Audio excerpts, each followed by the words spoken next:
சென்னை பெரம்பூர் சட்டமன்ற தொகுதியில் விஜய் போட்டியிடுவார் என தகவல் வெளியான நிலையில் வேட்பாளர் தேர்வுக்கான நேர்காணலின் போது பெரம்பூருக்கு விரைவில் வருவேன் என விஜய் சூசகமாக தெரிவித்துள்ளார். கூடுதல் விவரங்களை செய்தியாளர் யுவராஜ் வழங்க கேட்கலாம். யுவராஜ், வணக்கம். விவரங்களை பதிவு பண்ணலாம். வணக்கம். தமிழக வெற்றி கழகம் 2026ஆம் ஆண்டுக்கான சட்டமன்ற தேர்தலுக்காக பணிகளை மேற்கொண்டு வரக்கூடிய நிலையில் இந்த 234 தொகுதியிலும் தனித்து போட்டியிடுவதற்கான வேட்பாளர்களை தெரிவு செய்யக்கூடிய பணியில் தமிழக வெற்றி கழகத்தினர் ஈடுபட்டுள்ளனர். அந்த வகையில் ஏற்கனவே விருப்ப மனுக்களை கொடுத்திருக்கக்கூடிய நிர்வாகிகளுக்கு இன்று கட்சியினுடைய தலைவர் விஜய் நேர்காணல் நிகழ்வை நடத்தியிருந்தார்.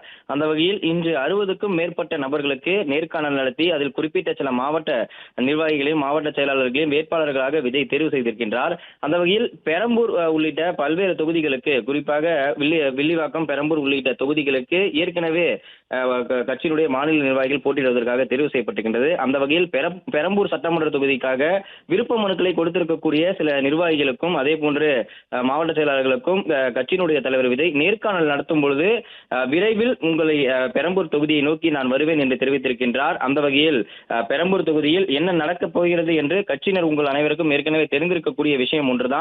அதே போன்று விரைவில் நான் பெரம்பூர் சட்டமன்ற தொகுதியை நோக்கி நான் வருவேன் எனவும் அங்கு இருக்கக்கூடிய மக்களை சந்திப்பதற்கான ஏற்பாடுகளை பெரம்பூர் தொகுதிக்கான நிர்வாகிகளான நீங்கள் மேற்கொள்ள வேண்டும் என்கின்ற அந்த ஒரு கருத்தையும் விஜய் இன்று வந்திருக்கக்கூடிய நேர்காணலில் அங்கு இருக்கக்கூடிய நிர்வாகிகளிடம் தெரிவித்ததாக அந்த தகவலும் வெளியாக இருக்கின்றது. அதன் மூலம் ஏற்கனவே பெரம்பூர் சட்டமன்ற தொகுதியில் விஜய் போட்டியிடுவதாக தகவல் வெளியாக இருக்கக்கூடிய நிலையில் இன்று நேர்காணல் நடைபெற்றிருக்கக்கூடிய அந்த நிகழ்வில் அந்த பெரம்பூர் சட்டமன்ற தொகுதிக்காக விண்ணப்பம் கொடுத்திருக்கக்கூடிய நிர்வாகிகளிடம் விஜய் சூசகமாக அந்த தொகுதியில் தான் போட்டியிடப் போகிறேன் என்பது குறித்தும் தெரிவிக்கப்பட்டுள்ளதாக அந்த தகவல் வெளியாகி இருக்கின்றது. பிளே ஸ்டோர் மற்றும் ஆப் ஸ்டோரில் இருந்து பாலிமர் செயலியை QR கோடு மூலம் பதிவிறக்கம் செய்யுங்கள்.